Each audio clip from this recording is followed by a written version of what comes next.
Magandang hapon po mga kababayan. Ito po si People's Power. Disclaimer lamang po.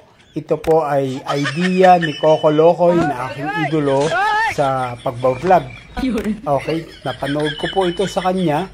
Gaya po ng ginawa natin ng 2019 sa 8 Diretso, Inidoro. Sila po ay ating inilampaso at linash.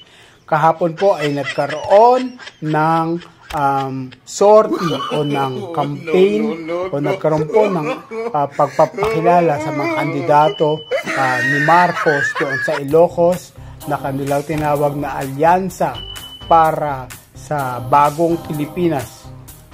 Ngunit naisip po ni Coco Locoy at ngayon ay ginagaya ko na sila po ay i-promote. Ngunit palitan po natin ang kanilang pangalan.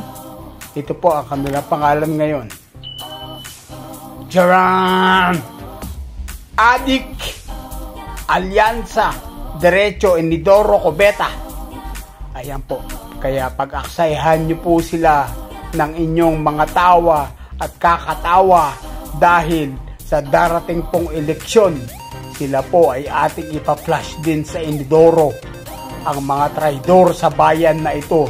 Narinig niyo po ang speech ni Marcos, nilait-lait niya po, minaliit niya po ang ating mga kandidato sa PDP. So, ipamukha natin sa kanya na hindi mananalo ang mga kandidato dahil sila ay mga adik. Inendorso sila ng di umano ay adik. So, Alyansa Diretso Inidoro Cubeta.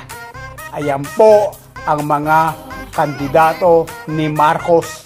Idiretso sa Inidoro ang mga adik. Mabuhay ang mga adik.